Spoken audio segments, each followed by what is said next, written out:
You always think it'll be something big that tips the scales. Lipstick on a collar, an anonymous email, a midnight phone call from an unknown number. But for me, it was a spelling worksheet. A freaking second-grade spelling worksheet. It was a Tuesday, gray, wet, typical Pacific Northwest mood, and I was standing in our kitchen surrounded by half-packed lunches, juice box carnage, and a pair of twin girls trying to convince me that brang was a real word. I picked up the paper, glanced at the smiley face sticker, and saw the note at the bottom. Tell your mom her banana bread is magic. Miss C with a heart. Now listen, I'm not the jealous type. I've been married to Matt for 11 years, and I know how to spot flirtation from miles away, especially the subtle kind that masquerades as innocent admiration. So I read the note again, squinting like the Sharpie ink would reveal some hidden code. Who's Miss C? I asked the girls. Miss Callahan, Riley chirped between bites of her Eggo. She's the cool one. She lets us sit on beanbags during math. Yeah, and she wears sparkly shoes, Ella added. Miss Callahan. I'd met her briefly once. Blonde, polished, probably 30, with that kind of fake casual teacher energy that tries a little too hard. She'd smiled at me, complimented my necklace, and then, I swear to God, tilted her head toward Matt like a goddamn golden retriever. I remember thinking it was nothing, because of course it was nothing, right? Except that night, I couldn't stop thinking about the note. Here's what you need to know about Matt. He's charming in the most exhausting way. The kind of man who could flirt with a TSA agent while removing his shoes. He sells medical devices, which basically means he schmoozes orthopedic surgeons over steak dinners and calls it work. He's smart, well-dressed, and has the kind of smile that makes people do stupid things. Like, apparently, sleep with their children's teacher. I didn't know it yet, but that damn spelling worksheet was the first domino. The second came the next week when Riley forgot her water bottle and I stopped by the school to drop it off. The secretary told me I could walk it to the classroom. Miss Callahan doesn't mind interruptions. So I did, and when I pushed the door open, there they were. Her, him, laughing. Way too close. Like, intimate close. His hand was on the back of her chair, and she was looking up at him like he hung the moon, or at least the classroom projector. They both jumped when they saw me. He straightened, she smoothed her skirt, and suddenly the entire room smelled like red flags and Dior Sauvage. Oh, hey babe, Matt said too quickly. What are you doing here? I'm just dropping off Riley's water bottle, I replied, setting it on the corner of the desk like I was placing evidence at a crime scene. Miss Callahan smiled. That smile. It's so sweet of you to come all this way. I was just thanking Matt for volunteering for our field trip next week. That was news to me. The walk back to the car felt like someone had turned gravity up to 10. My stomach was in my shoes, my hands were ice. And as soon as I got in the car, I didn't scream, I didn't cry, I didn't even text my best friend. I just sat there, breathing. Because that was the moment I knew. Not suspected, knew. He was cheating. And not just with some stranger from a bar or a midlife crisis named Destiny. No, he was cheating on me with our daughter's teacher. I could have confronted him that night, could have smashed a wine glass or gone full Medea, but I didn't. Because that's not how this story goes. You see, I'm not just a wife. I'm a strategist, a planner, a mother, and I was going to make sure he regretted every single moment. Because you don't mess with my family and expect to walk away clean. You want to know how I did it? Oh, honey, buckle up. There's this thing that happens when you first find out someone you love is betraying you. Time slows down, but your thoughts speed up. Like your brain is sprinting ahead while your body is frozen in place. That night, I lay in bed beside Matt, his breath steady, his arm draped over me like we were still living in the same reality. I stared at the ceiling and made a promise to myself. Don't react, don't flinch, just listen, watch, prepare. Because the most dangerous weapon a woman can wield isn't a scream or a slap. It's silence. Strategic, calculated silence. By morning, I was already in surveillance mode. I synced his calendar to mine, marriage perk or curse, depending on your perspective, and started watching for patterns. I saw parent-teacher sync show up 3 times in 1 week. I asked casually at dinner, "How's work?" And he smiled like butter wouldn't melt in his mouth. "All good, just the usual." Liar. Meanwhile, I started dropping subtle breadcrumbs. Nothing big, just enough to let him know I was watching. I scheduled a spa day for myself on the same Saturday he had a school fundraiser strategy brunch marked down. Told him I'd be out of town, leaving him the perfect window. Then I doubled back and parked 2 blocks from the cafe where they were meeting. Let me tell you something. It is one thing to suspect, it's another to see. Miss Callahan showed up in a sundress that said, "I'm innocent, but definitely not." He pulled out her chair. She laughed too hard. His hand brushed hers across the table, and the moment he leaned in, lips dangerously close to her ear, I took the photo. Click, like sealing a coffin. I left before dessert. Now here's where it gets good. Remember the PTA? Yeah, I joined it. Not because I wanted to plan the bake sale or argue over parking lot etiquette. No, I joined because Miss Callahan was the faculty liaison. And I was going to become her shadow. At the first meeting, I sat directly across from her, wore my most flattering blazer, smiled wide, introduced myself to everyone, except her, made sure I was seen, admired, confident. She looked like she'd swallowed a thumbtack when I complimented another teacher on their class project and completely ignored her laminated reading corner Pinterest shrine. I also made fast friends with the school secretary, always the gatekeeper. I dropped off coffee, offered to help with the school directory, asked innocent questions like, "Hey, when is the next field trip again? My husband mentioned something." She told me everything, in detail, even the fact that Miss Callahan had personally requested Matt for chaperone duty. Cute. Meanwhile, I started prepping my digital arsenal. Emails, messages, calendar invites, airdropped photos from that brunch meetup. I even used one of those spy apps that pulls deleted texts from backups. Girl, let me tell you, if men knew how easy it is to retrieve their mistakes, they'd throw their phones in the ocean. I had receipts. I had motives. I had rage. But I still wasn't ready to go nuclear. Not yet. Because I wasn't just going to expose them. I was going to make her walk into the trap with both eyes open. And I was going to make him think it was all his idea. I started playing the long game. Because revenge, like banana bread, takes time to rise. Let's talk about optics. Because nothing says, "I'm fine, thriving, and maybe a little dangerous," like showing up to parent-teacher night in a fire-red silk blouse and heels sharp enough to qualify as weapons. I wore my hair down, sleek and polished, slid on my wedding ring, made sure it caught the light, and I walked into that elementary school like it was a runway. Matt was already there, of course, early, helpful, pretending to be the golden parent. Miss Callahan, Jessica, as I now knew from a few accidentally discovered texts, was posted near her classroom door, sipping from a reusable coffee cup and looking like she owned the damn hallway. When she saw me, her smile faltered, just for a second, like her face forgot what it was supposed to do. I walked up, smiled so wide it hurt, and said, "Jess, right? I just wanted to thank you for being so involved with the girls.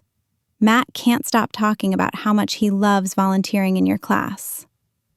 You know that moment in movies when a bomb's about to go off and everyone's pretending everything's fine? That was this moment. "Oh, Harper! Yes, it's been great having Matt around," she chirped, voice a little too high.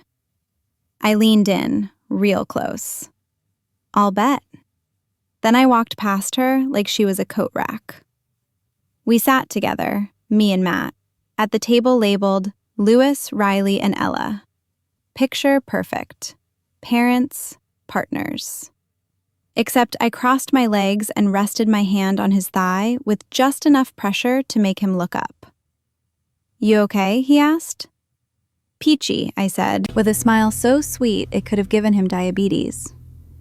We listened to the PowerPoint about curriculum goals and spelling strategies, ironic given how this whole saga started. And when it was time to rotate to the classroom, we ended up, you guessed it, in Miss Callahan's room. She handed out packets, did her little spiel about literacy initiatives, and I watched her squirm every time I asked a question like, "How do you handle inappropriate communication between students and adults?" Or, "Is there a protocol if a teacher becomes too friendly with a parent?" Her face was priceless. Matt's leg bounced the whole time. I pretended not to notice.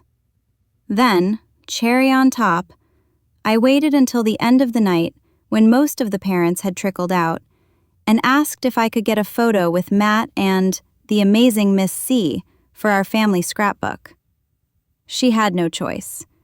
We stood together, the three of us, and I handed my phone to a teacher's aide to snap the shot.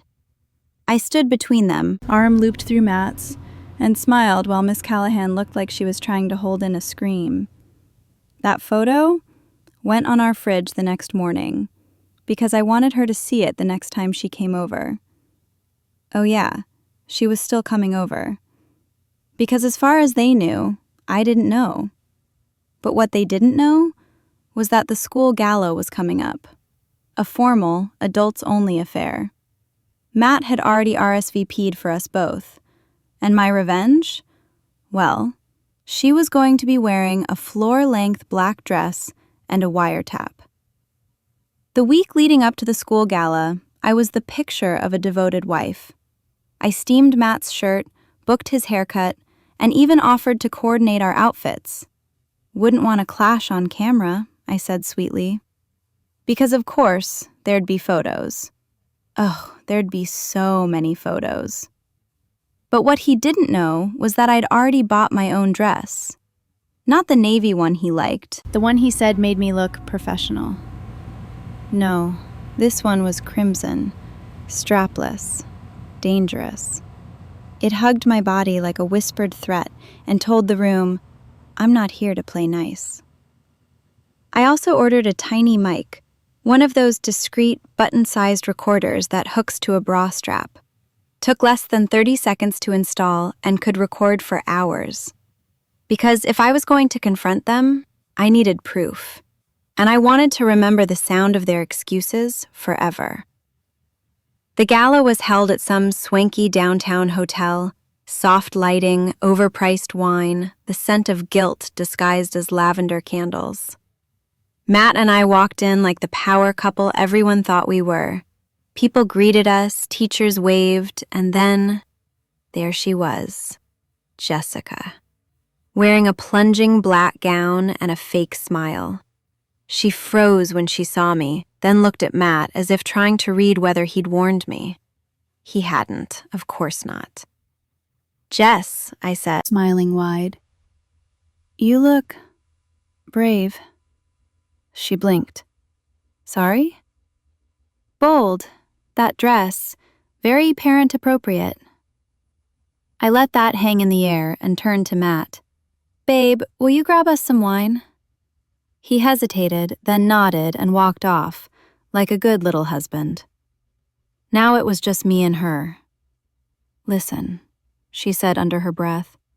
"I think we should talk." "Oh, we will, soon," I whispered. "But not here. Tonight's for celebration." "Harper." I touched her arm lightly. Smile. There are cameras everywhere. And just like that, we were interrupted by the MC calling Matt's name. Apparently, he was being recognized for his outstanding parental involvement. I nearly laughed. He stepped on stage, smiling that bullshit smile, while Jessica stood beside me, sweating in heels. I leaned in and whispered, "Enjoy this moment. It's the last time he'll ever be introduced as my husband." Her eyes widened, and just like that, the room clapped. So here's how I played it. After the gala, I told Matt I had a surprise planned, something just for us. I booked a suite at the same hotel. Corner room, skyline view, 2 glasses chilling next to a bottle of champagne I had no intention of drinking. He looked smug the entire elevator ride up, like a man who thought his double life was still comfortably hidden under the bed with his dirty socks. I let him think it. Hell, I even let him unzip my dress, just enough to distract him. Then I stepped back and said, "Before we get into anything, I have something to show you." His smile faltered, just a flicker, but it was enough. I pulled out a small black flash drive and plugged it into the hotel's TV. I made a little slideshow, thought we could relive some memories. The screen flickered. First slide, a brunch photo. Him and Jessica, her hand on his thigh, time-stamped. Second slide, a copy of his volunteer schedule and a text from her. "Your wife has no idea, right?" His face paled. Then came the final slide, a short audio clip from the gala. Jessica's voice, nervous and breathy. "Harper, please. We didn't mean for it to happen this way." Matt stood frozen. "You were spying on me?" "No," I said calmly, grabbing the folder I'd stashed in my purse. "I was confirming. You know me. I like things in writing." I tossed the folder on the bed. Inside, divorce papers, financial statements, screenshots, a printed copy of the school's ethics policy, and my drafted email to the school board. His voice cracked. "You're ruining everything." I laughed. "No, Matt, you ruined everything. I'm just packaging it." He tried to grab my arm. I stepped back. "I'm leaving. The room's paid for, the minibar's yours. The future? Not so much." As I walked out, I sent a pre-scheduled email. Subject line, "Concern regarding parent-teacher conduct. Attachments, every single file." If you've never seen a perfectly composed woman unravel in front of the school board, let me tell you, it's a performance worthy of an Oscar. And Jessica? Oh, she delivered. The school held a closed-door review the following week after my email and attachments made it to the superintendent's desk. But you know how small towns work. Closed doors don't stay shut for long. The story leaked before the ink dried. They tried to keep things quiet, said they were investigating alleged misconduct. But the whispers spread faster than lice in a preschool classroom. Parents talked, teachers talked, even the janitor had opinions. Jessica showed up that Monday looking like she hadn't slept in days, her usually polished hair tied up in a stress bun, mascara smudged like regret. I almost felt bad. Almost. I stayed out of sight but close enough to hear the fallout. One mom I barely knew cornered her by the teacher's lounge and hissed, "You had our kids around that man while sneaking around with him? You should be ashamed." Jessica's hands trembled as she tried to hold on to the last scraps of her reputation. But it was already in pieces. The next day, a temporary leave of absence was announced. The principal said she needed time to manage personal matters. Translation: she was being iced out, one memo at a time. Matt? He tried to do damage control. Left a note in my mailbox, handwritten as if that would soften the betrayal, begging me not to ruin his professional life. Honey, that ship sank the second your mistress started grading our kids' spelling tests between makeout sessions. I didn't reply. Instead, I sent a thank you card to the principal. No words, Just a photo of Jessica and Matt from that brunch, the one with the timestamp, tucked neatly inside. Because sometimes revenge isn't fire and fury. Sometimes it's just a slow, humiliating burn that leaves no ashes behind. Here's the thing about men like Matt. They always think they have time. Time to fix it. Time to lie better. Time to crawl back once the dust settles. But I wasn't interested in dust. I was interested in closure. The day after Jessica's leave of absence went public, Matt texted me, "Can we talk? Just the two of us?" I replied, "Sure. Meet me at the house Friday. Bring your keys." When he showed up, I was already packing. Not my things, his. 2 boxes sat in the living room, one labeled clothes, the other Missachit lies. I left the Sharpie uncapped on purpose. He looked around, confused. "What is this?" "This," I said, "is the last conversation we'll ever have in this house."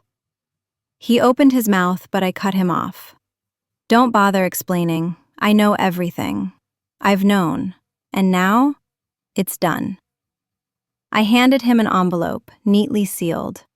Inside, a document from my lawyer officially removing his name from the house deed. I'd bought him out. Every legal I was dotted, every emotional tie cut. "Oh," I added, "and I closed the joint account, moved everything into mine, since, you were too busy to notice financial boundaries." He turned red. "You're punishing me." "No," I said. "I'm protecting me. There's a difference." Then I handed him one last thing, a small black velvet box. He looked at it, confused. "What's this?" "Open it."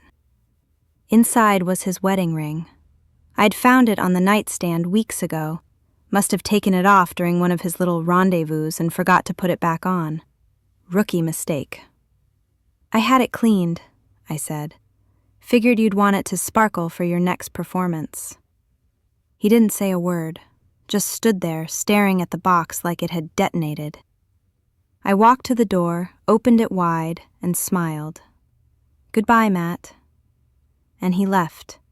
No speech, no tears, just a man carrying 2 boxes of his own consequences. Revenge is sweet. But telling your 8-year-old daughters why daddy doesn't live here anymore?